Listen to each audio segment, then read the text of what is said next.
Welcome to the Transform Childhood Trauma Summit today. We're here with Nakia Hanson.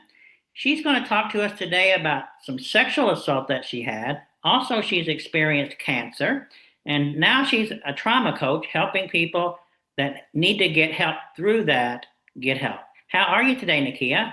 I'm good. How are you? Wonderful. I would like to start off, Nakia, with telling us a little bit about your sexual assault. The one thing I noticed that 80% of women who get sexual assault happens before they're 25. And I know you were a junior in college, so tell us a little bit about that, and then how you survived it, and how you really help people now in that instance. Right.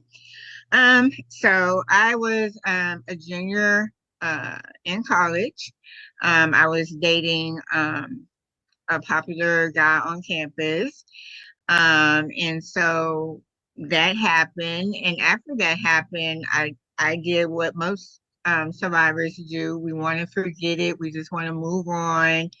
Um, and not really like focus on it. I was too busy trying to get out of school, and I don't have time to really deal with this, but it was really dealing with me. And I know within my community, in the African American community, we are taught to like push through the pain, and if we're able to push through so many things and endure so many things and still come out on top, we get a badge of honor for that. So that's what I was trying to do. So, but one of my professors noticed that I wasn't doing as well, and I was sitting in the back of the class, and I wasn't coming to class on time. And she told me she wanted to, take me to the counseling center.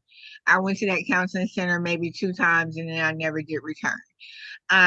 So I was able to get through that and actually, um, leave that situation. And then for about 6 years, I was just on a destructive path. Alcohol was my coping mechanism. So I was drinking a lot. I was definitely in fight trauma response. So, I would go 0 to 100 real quick in certain situations. I couldn't keep a job to save my life. I was just so angry and just so reactive. And to the final straw, I think we all have to hit that point, that rock bottom point. And it was a moment where I had went out drinking and I came home and I don't know how I got home. And my doors were open, my garage door was open, the front door was open. I mean, anybody could have came in and repeated what I had already been through. But by the grace of God, that did not happen. And in that very moment, I decided that I needed to get some help. So I did. And so I went to counseling. I was trying to find a counselor, couldn't really find a counselor that met what I needed. So then I went another 2, 3 years without dealing with it or kind of just going through the motions. And then I met my counselor that I say she saved my life. And one of the things that she did, I was looking for someone that looked like me. And I just really couldn't find what I was looking for. And so she told me, she was like, I'm not an African American woman. I don't know what it's like to be a sexual assault survivor as an African American woman, but I have experienced trauma and I can help you. And that made me bring my wall down. And she did just that. And one of the things that she did not do, she did not give up on me. Even though I was a terrible client. I was just did not want to deal with it. I just didn't. I was on my floating path of just it happened and let's just tell me how to move forward. Just give me the blueprint of just how to just move on. And she just didn't allow me to just do that. And so she saved my life. She is the reason why I am here before you today and also by the grace of God. So I went through my counseling journey, and then we all still have our side effects, our triggers, but now I know how to handle those triggers. Now I know how what to do, who to call, who's in my safety circle, all of these different things. And so yes, I survived it. And now I've turned my pain into my purpose and been doing this work of relationship and sexual violence now for 27 years. Mm-hmm. Um, And so I am an advocate for my clients, even when they can't advocate for themselves. And I give them a voice and I create a safe space for them to be vulnerable and not to be weaponized by being weak or being called weak. And so they have a safe space to be seen, to be heard, to know that their voice matters, and to know that I care. Well, I want to tell you the one theme that I get from the people, the experts that we've been doing for the summit, is that they found someone like you did that said they wouldn't give up on them and they loved them, and that's what turned them around. So Right. many times they have went, same with you, you'd went through a few um, experts or trauma people to help you, but at the end of the day, you found that one person. And I Mm-hmm. want to ask you, uh, Nakia, is how did you, because the one thing we try in childhood trauma, right, is how are we safe? And so how did you experience, I know you were probably in survival mode a lot during that time, but how did you get to the fact that you felt safe enough to go out and be around other men and just in society as well? Tell us a little bit about that. Well, yeah, it took a while. It definitely took a while, but I had to learn how to recognize what goes on in my body. I think we ignore the signs when we are triggered. So when somebody comes around you or when you are in an environment and it doesn't feel safe, your body is going to tell you. And so being able to recognize what happens within my body when I'm around certain people, and when I'm around certain people and my body starts to react, then I remove myself immediately from those situations. But it took a while for me to want to be around men again, not really trusting. And I still have my moments where I'm not too trusting. You're going to have to do a lot of proving to me, and very consistent to me that you are the person that you say that you are. And if you're not, then I'm out. But I just trust my instincts. I trust my body, and being able to be one with my body and know what happens when I don't feel safe in those moments, and giving myself permission to leave, to leave the building, to leave the environment, to leave the situation. That's what I had to do for me. And being okay with that and giving myself permission to be okay with that if I don't want to be around you or if I don't feel safe enough, that I can leave and it's okay. And I don't owe anybody an explanation of why that is happening. Well, so many times we are hesitant to set boundaries, right? When Right. we go through childhood trauma. So tell Mm-hmm. us a little bit about really how you had the courage, because especially when we're young and in college, typically we're in places where there's more than one person and we're in a community. So how did you get the courage to say, I'm setting these boundaries, and you would just when you got to that point where you didn't trust being in that situation, that you set the boundaries and you left. Right. So I think one of the things as trauma survivors is that we have to recognize the lies that have been created for us and the lies that we have created for ourselves in order to keep ourselves safe. And once we are able to recognize where that comes from and why are we creating these particular lies and things like that, and then we start to speak our truth, then we are able to do a lot more things because we are speaking, we are standing, we are believing our truth.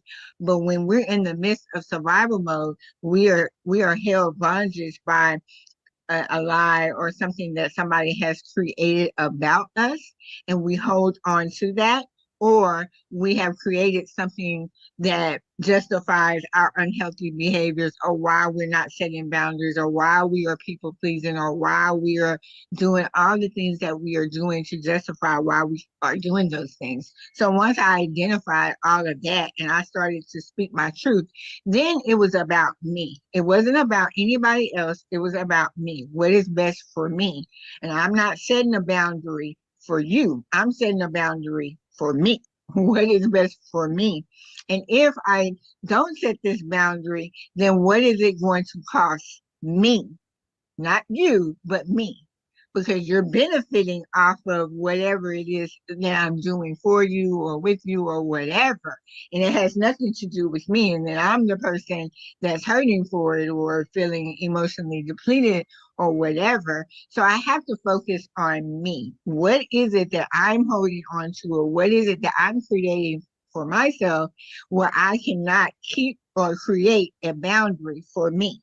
And once you discover that, then you're able to set the boundary and keep the boundary. And then what is the consequence if this person doesn't respect your boundary? And are you going to be able to deal with the loss of that person? Because most of the time when you set up boundaries with people that you're operating off of what you give them, they're going to have a problem, and then they're going to make all these threats and they're going to leave, or they're going to blame you and all this other stuff. But you have to remember that they're benefiting off of you.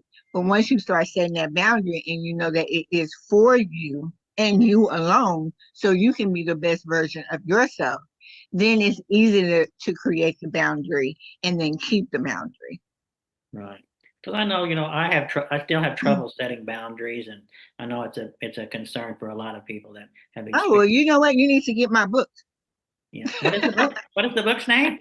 It is called The Lies They Tell, or The Lies I Tell Myself. What is the Truth? And it is a workbook for survivors of relationship and sexual violence. Would they get that on Amazon or They will get it on Barnes and Noble. Barnes and Noble? Mhm. Okay. Well, we'll make sure that we put that on the screen as well. Okay. And also, Kia, you said that you got into alcohol during your during your journey in the early times. So how did you finally just overcome that? Because so many times we, as people with childhood trauma, drinking becomes something that we do, Right. and so it's harder to quit things like that. So tell us a little bit about how you have so much courage getting to where you are today. Tell us a little bit about that. Yeah, it was that rock bottom moment. It was just,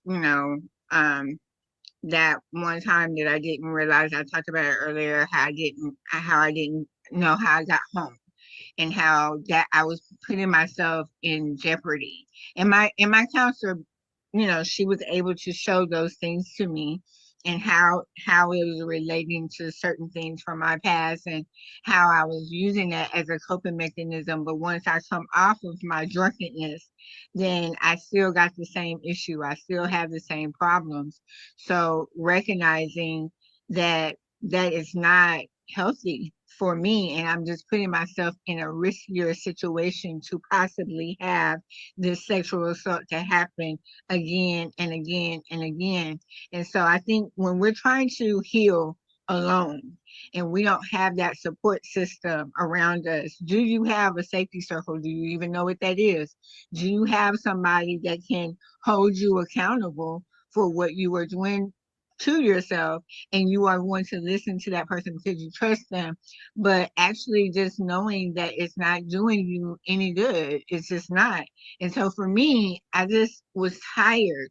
I was tired of living this life of going out and drinking and getting drunk, because I wasn't going to the bar or going to the restaurant or whatever just to have a drink or two. No, I was going there to get drunk.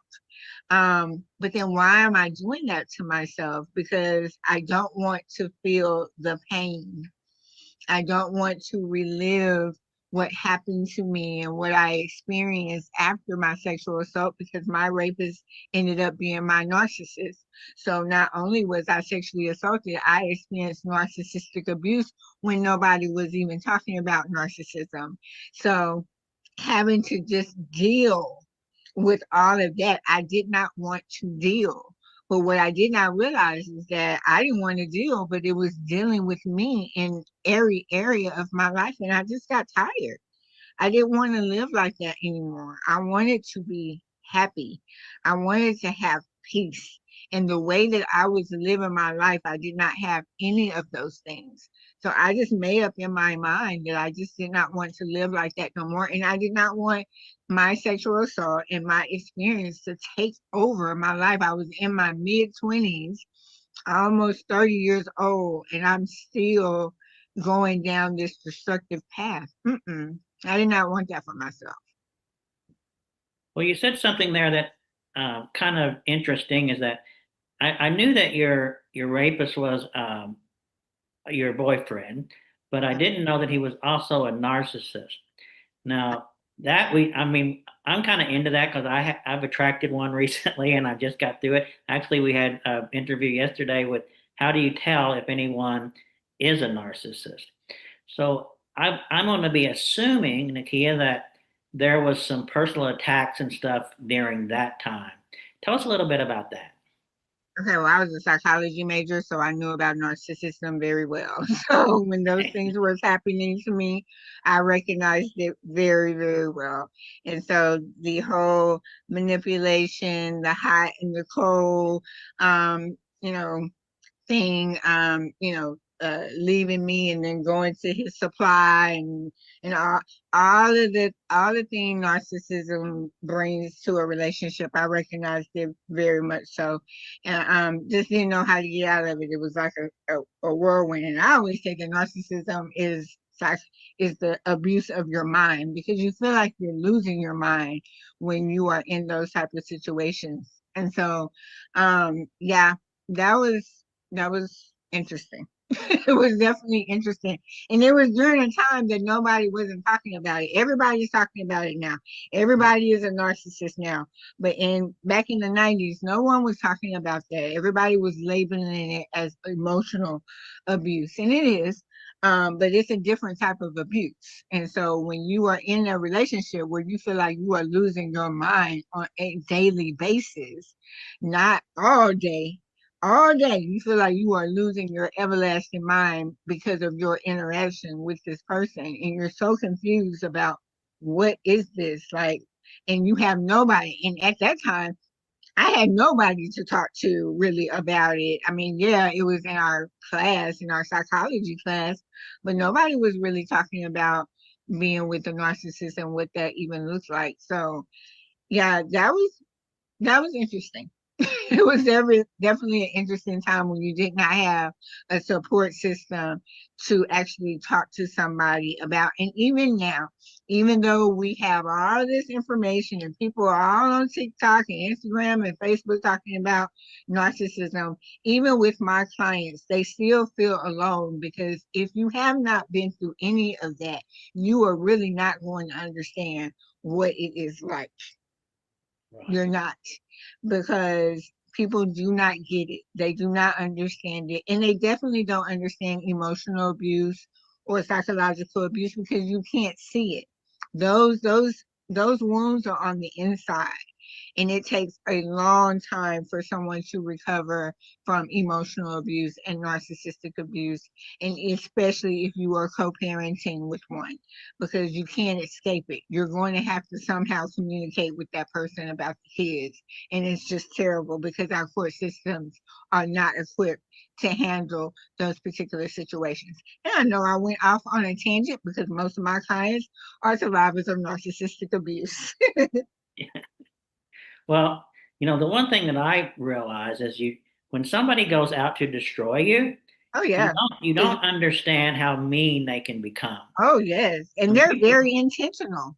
They yeah, use everything that you have ever said against you. It's like they take little notes as you're talking. They take all these little notes or whatever and they put it in their back pocket and they throw it at you, and they know what to say to get a reaction out of you, and get you to, that reaction abuse that everybody's always posting. The narcissists love to post when they are able to rail up their victim, to the point to make it seem like they are the victim and she or he is the abuser, and then put them on camera, and people don't know what happened prior to that person getting to that point. And so it's so many different levels of narcissistic abuse that people just do not understand. well, the one thing I'm going to encourage people, Nikki, is that, you know, if you're going through something, so many times, especially as we had childhood trauma, that we tend to Hmm. isolate and we don't look for help so much because when we Hmm. looked for help when we were kids, a lot of times it didn't turn out good. Yeah, and let us down. So Hmm. I'm just going to encourage somebody, if you're going through it, to reach out to you because you can't take someplace that you haven't gone. So you Right. have Exactly. experienced it and you're Hmm. able to help people get there. Right. Now, the next thing is, and again, we're going to talk about your cancer because so many times we fear, and I was telling you a little bit. I went to get a blood test today I'm going to see my primary care physician on Monday, but it's that fear of, you know, is she going to find anything? Like right now, I'm in the best part of my life, and the one thing I don't want is somebody to find something that's going to throw me off track. So Right. it took me really a couple of weeks to go to get the blood test today. So once you, were you not feeling well when you detected your cancer? Tell us a little bit about how you first detected that. Yeah, I noticed that I wasn't able to swallow. Like my food wasn't going down like it was supposed. Like I had to like drink water in order for my food to go down, and I was like, "Well, that's weird. I don't know what that's about." So I went to the doctor because it just kept on happening. And he said, "Well, I'm going to send you to an ear, nose, and throat specialist because I don't know what that is." So I went and they did. He did this now. I would never do this ever again, but this was like the most painful thing ever. So they take a tube, they put this spray, and it's supposed to numb your nose, but it does not. Ugh. And they take a tube and they put it down your nose so they can see your throat. That was the most painful thing ever. And then he saw something, and then he was like, "Oh, we need to take a biopsy of it." And then they did this other procedure where they go down your throat and then take it and cut it, and it's all kind of things. So anyway, they did all that. And then October 2019, that's when I was diagnosed with throat cancer.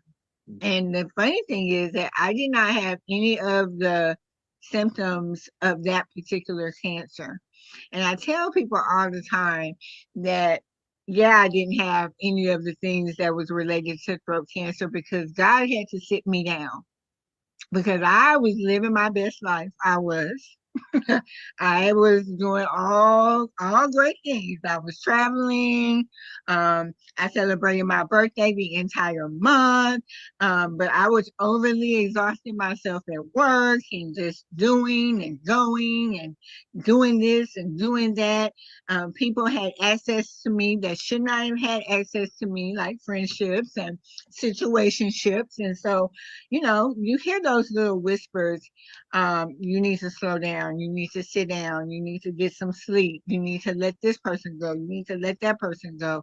But you ignore those things and you continue to do what you need to do in order to keep up this lifestyle that you're living in your success. And so that's what I was doing.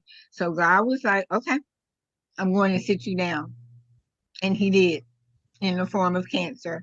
And he took my ability to walk, could not talk, and I could not eat anything for it. I couldn't eat anything for an entire year. At one point, I couldn't talk for almost 3 months, and I definitely couldn't walk. So I went from 200 pounds, and I was thinking to myself that I need to lose some weight, but not this way. I went from 200 pounds to 132 pounds in 1 month. Oh my gosh. Yes. And so chemo was not my friend. Chemo, oh God, it was terrible. Radiation, I mean, that whole situation, the doctor's like, it's stage 2, you're going to be fine. You're going to be back at work in February. And no, I was not back at work in February.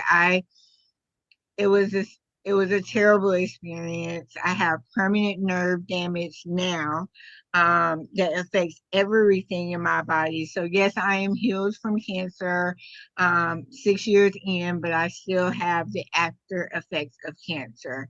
And so I believe that that was God's divine intervention to say, "This is what I want you to do.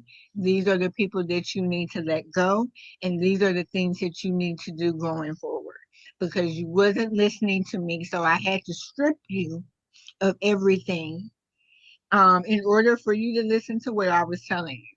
And I believe that with my whole heart. And to this day, even when I'm having moments of overly exhausting myself, I think about those moments where I couldn't talk and I couldn't communicate, and when I couldn't eat anything and I was on a feeding tube forever and watching the Food Network channel, hoping that one day I'll be able to eat, and being in so much pain and couldn't walk. I was so weak and I just couldn't walk. And I had to relearn how to do those things all over again, the things that people take for granted every single day, swallowing your food. Who knew that there was a swallow specialist? Who knew? But I had to learn how to swallow my food. I had to learn how to chew my food. I had to learn how to walk again. And even now, I have a type of vertigo where it feels like somebody's just pulling me down. So I can fall just by walking. I can just fall down, and I have no warning that it's coming. I will just lose my balance and I'll fall. So it's all of these different things. And so now God did not heal me to survive, but he heals me for my new calling and to help people to thrive. And that's just basically meaning that those of us that are living in survival mode through our success or the things that we do in life for the kids, for everybody else, that we need to start listening to our body, mind, and spirit before God has to park you. And you don't want him to do that. And even after that journey, I went back to doing what I was doing before. And he was like, "Oh, that's what you're going to do." So I was driving in Houston on this freeway called 99. I did not take my medicine that morning, thank God. But I was on every opiate that you could think of for all the pain that I was in. But I didn't take my magic that morning. But I blacked out on the freeway. And when I came to, I was going into a ditch, so I swerved and I flipped on the freeway 6 times in my Tahoe. And the reason why I know that because there was a volunteer firefighter behind me, and he was like, "It was the most amazing thing. You flipped, and then your truck skid, and then it flipped on both four rims because the tires went everywhere." And when the ambulance people came to my truck, they was like, "Is she dead?" And he said, "No, she's not." And when I looked at my truck the next day, my whole Tahoe was dented in. I'm not supposed to be here talking to you today. I'm not supposed to be here. But on that stretcher, God was like, "Now, really? We're going to go back to doing what we were doing before?" And I was like, "Nope, nope, nope. You don't have to sit me down no more. I got it. You don't have to tell me nothing no more. I got it. No problem." No. So, and I walked away from that accident with a black eye and a bruised back. I had no internal injuries. I had nothing. By the grace of God, I am sitting here before you today. So that is always my motto. Fuel up before God parts you, because he will. Well, I mean, the one thing that we know, if when we're reading the Bible, the people who God really chose a lot of times are the ones that had struggles, right? Oh, yeah. And then you overcome those. Mhm. But I guess tell me a little bit, Nakia, about because you had the sexual abuse, then you had the cancer. How do you get your mind to just be comfortable with moving forward, comfortable with staying safe? Because now, for me, when I talk with you, it would be all about mindset. How do I keep my mind positive and moving forward like you have? I mean, what you've accomplished is amazing, but Mhm. you know, how just tell people how you got the mindset and the courage and the willpower and all of those things really to be able to move forward. Right. I just think for me, I just did not want to be in this space of not having a peace of mind. I did not want to just continue down the road that I was going on. That's not what was for me. Um, and so I made up in my mind that I'm not going to live that. That's not going to be my story. It's going to be a part of my story, but it's not going to be the main thing. And so what does Nakia have to do in order for her to move forward, for her to live the best version of her life and be the best version of herself.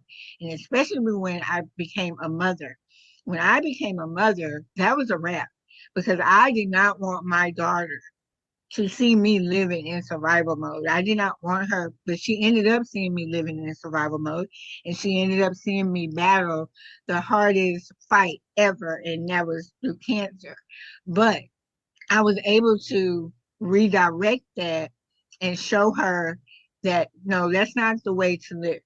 That's not the way to be. And so she would be my motivation. But even those that don't have children, it has to come a point in your life that that's not going to be your story. That's not who you are. God made you to be something beautiful. And yes, we go through things, and yes, we go through struggles, but your story, what you have been through, can help so many other people, whether you are a therapist, whether you are a counselor, whether you are a coach, a doctor, a teacher, or whatever. You just never know who you are going to come in contact with that have been through what you have been through, and how you can support that person through that. And so I made up in my mind that that was not going to be my story. I didn't want that to be my story. And so now I got a new story, but I had to go through some things because I wasn't listening. So I had to go through that. I had to go through the sexual assault. I had to go through the narcissistic abuse. I had to go through the cancer journey and any other thing that I've been through to get where I am today, to be that confident person. And yes, do I have doubts? Do I have fears and things like that? Yes.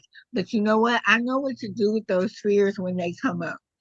I know how to challenge that to be like, no, I'm not going to let that take over my life. And I also have people that are around me. So you heard me say, I talked about my safety circle. That's one of the things I talk about in my book. How do you create your safety circle? Your safety circle are not necessarily your friends. These are people that are going to support you, that are going to hold you accountable, that's not going to judge you or criticize you for the things that you do when you do fall off. These are the people that are going to pray for you even when you are going through. These are the people that can sense when something is going on without you even having to say anything. These are the people that are praying with you, not for you, but with you. These are the people that will send you money even when you won't ask for it, when you don't want to ask people for help because you feel like you're going to be a burden. These are the people that step in. That is so important for survivors of sexual abuse, especially because we automatically don't trust people anyway. So when you're able to have a safety circle of someone that you can lean on because you can't do it all by yourself, and that person has the capacity for you to lean on them when you need to in your most vulnerable moments. That is so important. So I have that. And it doesn't have to be 10 people because it's definitely not 10 people, but it's definitely two. And I know when I'm going through those struggles, because I still go through it, I can pick up the phone and they will just listen to me. And sometimes you just need somebody to listen. You don't want advice and all this other stuff. You just want somebody to hear you and to see you for who you are. And so that's how I got to where I am. And God has been too good to me for me to sit around and go back to where I was doing before.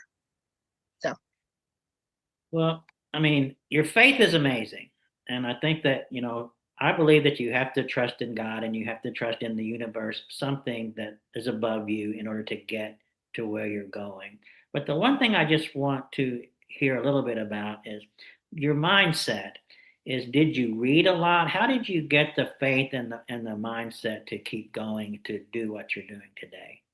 I mean, faith has always been a part of my journey. So I don't know anything different than not having faith or trusting in God. And I know that some people do not have that foundation, but that was my foundation. So I don't know anything different than that. It wasn't like this shift, like, oh, okay. No, it was just more so once I hit rock bottom, I knew that I did not want to stay there. So I had to change it. If if you don't deal with it, it is going to deal with you. So I had to finally deal with my it. I had to allow myself to have those emotions. I had to allow myself to scream it out, yell it out, cry it out, and giving myself permission to be okay with that, and being giving myself permission to being okay with me, of who I am, and not worry about anybody else. And I had to work with my counselor, my trauma recovery coach, and everybody else to get to that point. It wasn't an easy thing to do, but I had to make up in my mind that this is what I want, and this is how I'm going to get there. And I can't sit here for the rest of my life and just sit here and thinking that everything is going to be okay. I'm going to have to do some forward movement. I'm going to have to do the work that is required. And once I did that, then everything just started to go. But that's not to say that the struggles and the fears and the doubt and all these things that are here is still there. I just know what to do with them. I have my toolkit, I have my blueprint, I have my faith, and I have my safety circle, and I have the people that I depend on in those moments to get me through. So I it's really hard to answer that question because I don't know no different than leaning on my heavenly Father for that. Well, it's a good place to lean, that I can tell you. I just want to ask you the question is, how did you, because child, you had the trauma to go through and then you have the sexual abuse. How do you love yourself enough or learn to love yourself enough, I guess, to say that this is my bottom and I'm going to accomplish something in my life when so many times we have experienced childhood trauma and those types of things, we don't really like ourselves anyway. Hmm. So, and then when things go amok, right, then we think, oh, I deserve that, or I did, what can I do now? Oh, I'm just going to go have another drink or go do something. But some people really never hit bottom, right? They go through stuff and they never hit bottom. But how did you pick that up and then start loving yourself enough to become the person that you are today? People ask me that question, and I really don't know how to answer that question because it's just something that I made up in my. I keep on saying I just made up in my mind. It wasn't nothing like drastic or I don't know, like it just wasn't like it was just like I just can't stay in this space. I just can't. It's ruining my life. And I don't want to stay here. I'm drinking every day. I don't know how I'm getting home. I'm putting myself in these crazy situations. And how is that helping me? How is that moving me forward? It's not. So Nakia, what do you have to do? What do you want to do? And what do you need to do in order for this not to be where you want to be? And so I made the decision to get therapy and I did it. I fell off, but then I went back and then I, kept on going, and I kept on doing. And even when it got hard, I gave myself permission to stop. Like, okay, well, I just need to take a break or whatever. And then I went back to it and I actually, completed everything and got to the point where I felt like I was okay. And if I needed to reach out for help now, reaching out for help for me, I don't do very well. It is something I'm still working on or whatever. That's why I said that safety circle is so important because they know that I won't reach out for help. So they're going to help me anyway, or they're going to pray for me anyway. But it was that moment to where this is not what I want for my life. So yes, I was sexually assaulted. Yes, it was the most terrible thing ever. Um, and going through 6 years of just destructive behavior. And when I look back on the things that I put myself in, I'm not supposed to be here. I'm supposed to be in an orange jumpsuit or dead. The situations that I was putting myself in. So it's almost just like this mirror for me that where my life flashed before my eyes and I was like, I don't want that. I don't want that. And that's not going to be my story. You don't know how many times I've told myself the same thing is that if I wouldn't have found God, I would either be dead or in prison. And so I'm in the same boat as you because it did give me faith and it did give me direction and it did finally get to this purpose that I have now. God will get you to your purpose Oh if you yeah. just go through the struggles that He allows you to go through so you can help people. Because the one thing I we know mean, is, he went through some struggles. God went through some struggles oh and things yeah, in his life and stuff like that. So unfortunately, we do have to go through things. We do go through things, but how are we going to come out of it on the other side? And actually admitting to ourselves that we got to do the work. You got to do the work. You got to deal with it, no matter how hard it is, how painful it is. And oh, I don't want to cry about it no more. Oh, I don't want to deal with it no more. But you have to. And once you are able to get that support system, it becomes a little bit more easier to have that support as you are walking through your healing journey. right. Well, the one thing we know is that you've got to be around supportive people. I mean, I isolated myself for about 10 years and I Mhm. didn't seek help. But now I have a group of people. I'm also in the Napoleon Hill Institute and I have a mastermind of 5 people. Okay. And I've accomplished more in 9 months than I have in the past 3 years. So being Ooh. around positive people and having Hmm. people to support you is definitely a key to moving forward. So Hmm. I just want to kind of wrap it up now, and I want to tell somebody that is struggling to find love for yourself, trying to find the way to keep moving forward. Get a hold of Nakia, and she can help you because she's been through so much. So Nakia, let them not. Let's just say, and we'll put it on the screen, but tell them how they can get a hold of you. And I think you said you have a special book coming out, or a special course coming out in January for cancer survivors. Tell us a little bit about that. Oh, okay. So right now I'm pivoting. I'm doing something new for the new year, and I'm not really talking about it too much. But it's not for cancer survivors. It's for your high achiever type of people, people that are operating in survival mode through their success. So that information won't be out there until January. But so my website is under construction right now. So you can send me an email if you are needing some support services, some trauma recovery um, services from me. So that email is jusustrct@gmail.com.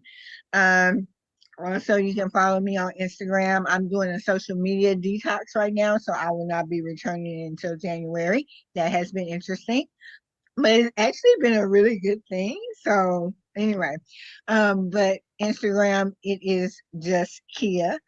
And then let's see, you can get my book on Barnes and Noble. And once again, the title of that is The Lies That They Tell, The Lies I Tell Myself. What is the truth? That is on the Barnes and Noble website. Um, yep, that's it right now. Well, thank you so much. And the one thing we'll put in a little bit of the Bible here is we know that you are more than an overcomer because you have overcame so many things. And thank you so much, Nakia, for being here. We know that people are going to get a hold of you and you're going to do great things in your life. But thank you so much again for taking the time to encourage the people that we have here at the Transform Childhood Trauma Summit. And I know that they learned a lot from you. Thank you so Oh, much. thank you. Thank you for having me. My pleasure.